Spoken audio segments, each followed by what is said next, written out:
Let's talk about an endangered language that I really like, Catalan. The origins of Catalan.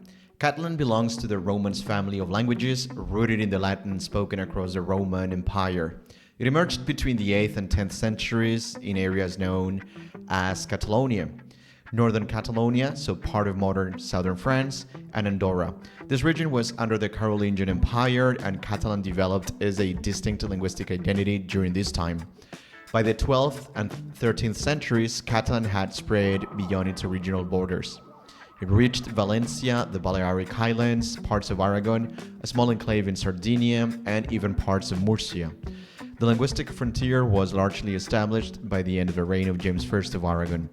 Today, Catalan is spoken across a region of about 68,730 square kilometers, with an estimated 13.7 million people in territories spanning Spain, Andorra, France, and Italy. Catalan flourished from the 13th to the 16th centuries, a period of remarkable cultural and political growth. It became the language of administration, literature, and governance within the Crown of Aragon, which extended its influence across the Mediterranean. This era saw the creation of legislative texts, literary masterpieces, and even translations of major works into Catalan. During this time, Catalan established itself as a central player in European culture. However, every golden age faces challenges, and by the Renaissance and Baroque periods, Catalan began to lose its influence, especially in high literature. Political events like the War of the Reapers had devastating effects on the language. Northern Catalonia was ceded to France, where Catalan was banned in education and official uses. The War of Spanish Succession further marginalized Catalan. The territories that supported the losing side in the war lost their institutions, and Catalan was systematically excluded from public administration, education, and legal systems. Fast forward to the 19th century, and we see the rise of the Catalan Renaissance, or Renaixença, inspired by European Romantic and nationalist movements. Catalan experienced a cultural and literary revival. Writers, poets, and playwrights brought Catalan back into the spotlight, celebrating it as a symbol of regional identity and pride. In the early 20th century, Catalan nationalism fueled efforts to modernize and institutionalize the language. The creation of organizations like the Institute of Catalan Studies standardized grammar and orthography, giving Catalan the tools it needed to function in modern society.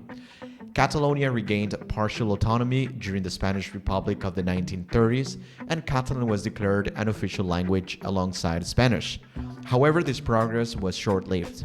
The Spanish Civil War brought about one of the darkest chapters for the Catalan language. During Francisco Franco's dictatorship, Catalan was banned in education, public administration, media, and even private correspondence. Signs, movies, radio, and all forms of public communication were required to be in Spanish. The language was forced underground, surviving mainly within families and small communities. Even then, it was a struggle, as many Catalan-speaking families faced immense pressure to abandon their language. So my dad used to tell me that if you were caught speaking Catalan outside of the streets and a policeman heard you speak the language, then you could get into trouble, right? So that you have an idea. You can only speak the language at home. Now, the death of Franco in 1975 marked the beginning of Spain's transition to democracy. In 1978, Spain's new constitution recognized the country's linguistic diversity. Catalonia, Valencia, and the Balearic Islands were granted statues of autonomy, and Catalan was once again declared an official language. In 1983, Catalonia implemented a linguistic normalization law. Catalan became the primary language of education, government, and media. Public institutions began to promote its use, and it saw a resurgence across the region. Despite its revival, Catalan faces significant challenges today. Globalization, migration, and the dominance of Spanish and English in media and technology are constant pressures. In addition, political tensions within Spain sometimes hinder efforts to promote Catalan. Catalan is still spoken by millions, but its future depends on continued efforts to use and teach the language. Its revival is a testament to the resilience of its speakers and the rich culture that it represents. Now, warning signs of decline. The decline of a language doesn't just happen overnight, as you'll know. One major red flag is how younger generations treat it. Even when children grow up learning a language, they often choose not to use it if they don't see its value, and that's what happens to Catalan. Over time, this lack of use erodes fluency, and the language becomes marginalized. Tragically, communities often recognize the seriousness of the problem only when it's too late to reverse the trend. Catalan faces a unique challenge. It has long been overshadowed by Spanish, and centuries of suppression, including during Franco's dictatorship, left a lasting impact. Even with democracy, the psychological effects of this history persist. Like other subordinated languages, Catalan's survival depends on its speakers recognizing its precarious position. How is Catalan changing? Well, Catalan's decline isn't just about having fewer speakers. The language itself is kind of transforming under pressure from dominant languages. So when two languages live together and one is bigger than the other one, it kind of eats out the smaller language, right? So you have loss of unique features in Catalan. Catalan uses grammatical elements like weak pronouns here and there, things that are different from Spanish, and this distinction is sadly fading. Vocabulary simplification.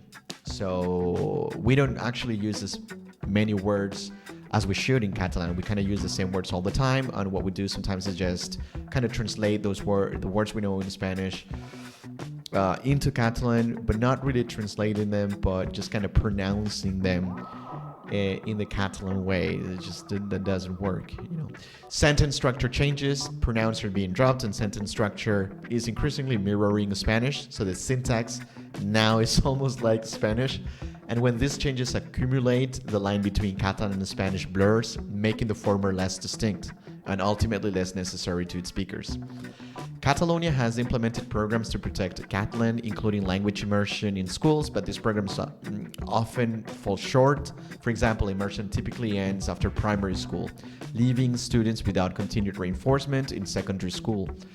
Additionally, fears of social division have weakened the enforcement of Catalan language policies, and in some cases, students graduate without fluency in Catalan. It's worth knowing that it's not the same. This is not the case in all schools. Some schools do actually focus on the language, and students typically speak it better. Anyway, history shows that laws alone cannot save a language. For a language to thrive, its speakers must see it as a vital tool to their social and cultural lives. So relying only on legislation or institutional support is a losing strategy. Catalan survival depends on everyday decisions. So parents speaking it at home, individuals choosing it in conversation, and communities valuing it as a core part of their identity. Borrowing words from other languages isn't the problem. Catalan has historically adopted foreign terms, as have all languages. The issue lies in losing its deeper structures, grammar, syntax, and phonetics that make Catalan unique. Without this, the language risks becoming indistinguishable from Spanish. The digital age presents both opportunities and challenges. Catalan has a strong online presence with a thriving Wikipedia in Catalan and growing engagement on social media platforms. However, global digital platforms prioritize dominant languages like English and Spanish, making it harder for Catalan to compete for visibility. At the same time, immigration has added complexity. Over 1 million immigrants have moved to Catalonia in recent years, so teaching them Catalan is essential, but these efforts are undermined when native speakers switch to Spanish in conversation. So this sends a clear signal: Catalan is optional and you don't really need to speak it. Some argue that having an independent Catalan state would save their language, but I don't agree. Examples like the Irish Gaelic show that statehood doesn't guarantee linguistic survival. Even as the official language of Ireland, I think Gaelic remains pretty marginal. Independence might spark enthusiasm, but it wouldn't address the underlying issue with speakers' attitudes and daily use of the language. Catalan's decline is undeniable. In the early years of Spain's democracy, around 50% of Catalonia's population spoke Catalan. Today, that number has dropped to just 36%. The decline isn't solely due to immigration, it's part of a long-term trend that began in the 1990s. In urban areas, Catalan use is particularly low, often below 30%. So all you have to do is just go out, walk on the street, and try to listen to people talking. Most of the people only speak Spanish. Even if they have a passive knowledge of Catalan, people will still choose to speak Spanish, right? Now, the answer is simple. What can we do to solve this problem? Yeah, the answer is simple, but it's challenging. Catalan must be spoken and passed down. This means prioritizing its use in social spaces. Very hard. Audio, visual, media, and education, a little bit better, a little bit easier. The millions of immigrants in Catalonia represent a huge opportunity as well, but only if they see Catalan as an essential tool for integration and for moving up the social ladder. Catalan's future depends on its speakers. It's not just a matter of policy or politics, it's about valuing the language as a cornerstone of community and culture. So every conversation, every word, and every effort counts. There you go. So now you know, learn Catalan. Anyway, thank you for watching this episode. Thank you for listening to me, and I hope I see you again, guys. Bye-bye.